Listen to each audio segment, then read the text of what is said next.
ما في السماوات وما في الأرض يسبح لله ما في السماوات وما في الأرض الله رب العالمين বললেন শুনো আমি আল্লাহ তাবারক তাআলা সমস্ত জিনিসকে পয়দা করেছি ওরা সর্বসময় আমার জিকির আজকার করতে থাকে এক সেকেন্ড কোনদিন জমিন আসমানের মধ্যে যা কিছু রয়েছে আমার জিকির থেকে কোনদিন গাফিল হয় না ইউসাব্বিহু বিহামদিহি ওয়ালাকিন লা ইয়াফকাহুনা তাসবিহাহুম একটা গাছ কেমন করে জিকির করে আমি জানি তোমরা জানো না একটা পাখি কেমন করে আমার জিকির করে আমি বুঝি তোমরা বুঝো না সকালবেলা যখন চেতার ওই কোট থেকে বানিয়ে যায় গাছের ভিতর থেকে কোটর থেকে বানিয়ে বলে মালিক আমি চলে গেলাম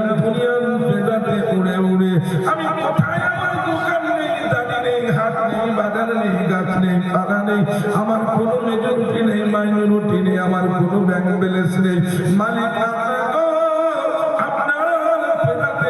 চলে গেলেন আপনি আমাকে খাবার দিবেন কোথায় মরা কোথায় হাজা কোথায় পোকা মাকড় সব তাকে আল্লাহর রিজিক দান করলেন সন্ধ্যাবেলা দিয়ে ওই কোটরেতে দুটো বাচ্চা রেখে তাদেরকে খাওয়াচ্ছেন আর কিচেন মিচেন করে আবার একটা দরবারের শুকরিয়া আদায় করলেন আল্লাহ তাআলা বলেন 1 মিনিট তারা আমার জিকির থেকে গাফেল হয় না আল্লাহ তাআলা বলছেন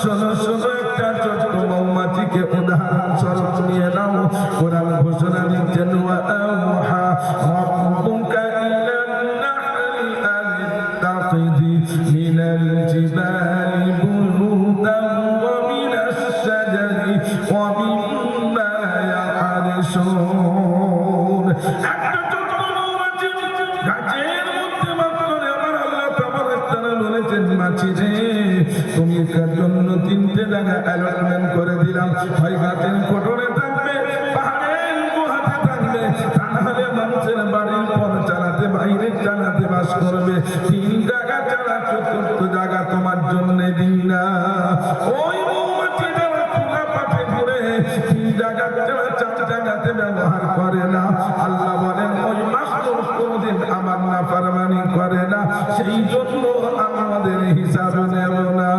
সুবহানাল্লাহ সুবহানাল্লাহ বুঝতে পেরেছেন হিসাব নেবে কাদের হিসাব নেওয়া হবে আমাদের ইনসানের হিসাব হবে যদি বলেন কেন হিসাব হবে কোরআনের কাছে যান কোরআন বলছে ওমান আ'রাদা আন যিকরি ফাইন্না লাহু মাঈশাতান দানকা ওয়া নাহশুরুহু ইয়াওমাল কিয়ামাতি আ'মা ক্বালা রাব্বি লিমা হাশারতানি আ'মা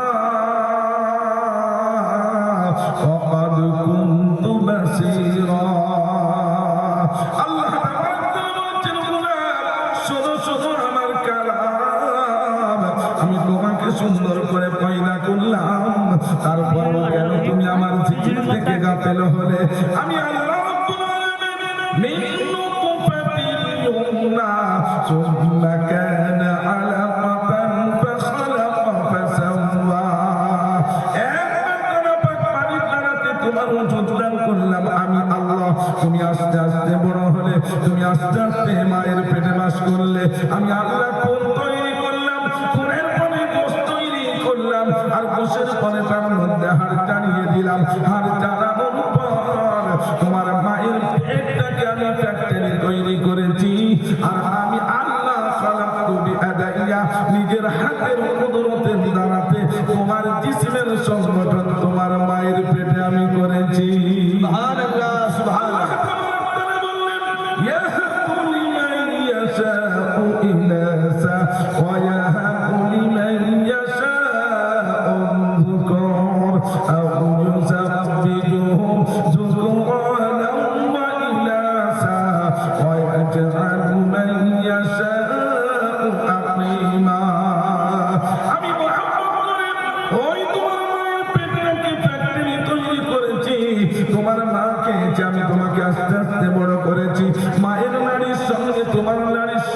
ঘটিয়েছিলাম রে বান্দা, আমি বান্দা ঘটিয়ে আস্তে আস্তে করে যেমনটা আমাকে ভালো লাগে তেমন তৈরি করেছিলাম। আস্তে আস্তে করে আমি কাউকে ছেলের সংগঠন দিয়েছি, কাউকে মেয়ের সংগঠন দিয়েছি, আমি কাউকে ছেলেও দিয়েছি আমার মেয়েও দিয়েছি, আমি কাউকে আমার ছেলেও দিই না মেয়েও দিই না। আমি আমার কুদরত জানার জন্য মেনে ছেলে দুটোই ঠিক থাকার পরে আমি আল্লাহ তাকে বান করে রেখেছি। রব্বানা সুবহানাল্লাহ, সুবহানাল্লাহ। আল্লাহ তাআলা বলছেন আমি রেখেছি, সুন্দর করে ছেলে মেয়ে তৈরি করলাম। মায়ের পেট থেকে আসবে আমি আল্লাহ তাআলা ঘোষণা দিয়েছিলাম ওমা মিন দাব্বাতিন ফিল আরদি ইল্লা আলাল্লাহি রিজকুহা। ওরে গোলাম, তুমি আসবে দুনিয়াতে, তোমার পূর্বে তোমার খোরাক আমি বর্ণনা করে দিয়েছি, তোমার খাবার সারা আমি বর্ণনা করে দিয়েছি। আমি জানি তুমি আসবে, তোমার জবানটা হবে নরম আর তোমার জিভটাও হবে নরম, ঠোঁটটাও হবে নরম, তুমি হবে দুর্বল। সেই জন্য তোমার মায়ের চাপিতে তোমার আশা পূর্বে আমি খোরাক পয়দা করেছি। রব্বানা আমি দায়িত্ব নিয়েছি, তুমি কতটা খাবে, কি খাবে, কতদিন খাবে এটা আমি জানি, কেউ জানে না। আমি আল্লাহ তাবারক তাআলা সুন্দরভাবে তোমার ব্যবস্থা করে নিয়েছি রে গোলাম। যখন তুমি এলে আর আসার পরে মায়ের বিছানাতে গরম গরম খাবার পেয়ে গেলে, আমি আল্লাহ তাবারক তাআলা তোমাকে নতুন পয়দা করলাম। তুমি এত দুর্বল, তুমি এত সুন্দরভাবে এত দুর্বল, হাত চলে না, পা চলে না, জুবান চলে না, তুমি যে দুর্বল, তুমি যে গোলাম, তার নমুনা হলো তোমার জিন্দেগির প্রথমে কান্না। যে তুমি এসেছিলে এই যে খোদার জগতে, কেঁদেছিলে শুধু তুমি, কেঁদেছিলে শুধু তুমি, হেসেছিল সবে। যাওয়ার কালে আসবে তুমি, কাঁদবে সারা জামানা। ও খোদার গোলাম রে, সেদিন তুমি বেটা হয়েছিলে বা বেটি হয়েছিলে, তুমি কেঁদেছিলে, তোমাকে দেখে সকলে খুশি হয়ে মিষ্টি বিতরণ করেছিল। আমনটা যদি ভালো করতে পারো তাহলে তুমি হেসে হেসে চলে যাবে, তোমার মহব্বতে দুনিয়াটা কাঁদতে থাকবে। জোরে বলুন সুবহানাল্লাহ, সুবহানাল্লাহ। আল্লাহ তাবারক তাআলা বলছেন গোলাম, ওইখান থেকে যখন তুমি আস্তে আস্তে বেড়ে এলে, আমি আল্লাহ তাবারক তাআলা মাকে যত্ন দিলাম। তোমার মা এত মহব্বত করেছিল রে বাবা, এত মহব্বত করেছে, যন্ত্রণাতে সহ্য করতে পারে না, চোখের পানি ঝরঝর করে পড়ে, এত কাঁদে এত কাঁদে। ওই ছেলেটাকে যখন ঠাই মারিয়েছে দেখায়, মা তোমার ছেলে হয়েছে, তুমি দেখো। ওই কাঁদতে কাঁদতে ছেলের চেহারাটা দেখে ওই মা বলেছিলেন, সোনা রে, এত কষ্টের পরে তোর চেহারা যখন আমি দেখলাম, আমার আর কোনো প্রসব যন্ত্রণা মনে নাই। মাঝে আমার চোখের মালিক, ও ভুলবো না মাকে, মালিক যখন খুলি আমি দেখি আমার সোনার মাকে। মা বাপের কদমের নিচে ছেলের জান্নাত, সন্দেহ নেই তাতে। মা বাপের খিদমত করলে ভাই পাবে জান্নাত, খোদার রহমতে মাগো। আমি ছিলাম আধার ঘরেতে, আনিলেন মা অতি কষ্ট করে আমায় এই পৃথিবীতে। মাগো আমায় দোয়া দিও, পারি যেন যেতে জান্নাতে, বড় দোয়া দিও না মাগো, হবে আমায় আখিরাতে পস্তাতে। মাঝে আমার চোখের মানিক, বলবো না মাকে, মানিক দেখি আমার সোনার মাকে। ও আমার ভাইরা, আব্বাজান, সোনার চাঁদেরা, ওই মা মহব্বত করে বাচ্চাকে বড় করে। যত রাতের বেলা অন্ধকারে কাঁদুক না কেন, মা কোনোদিন ফেলে দেয় না। আর বাপ এসে বসে থাকে কোলে নিয়ে দোল্লা ঝুলায়, কোনোদিন বলে আমার ছেলেকে আর দেখো না।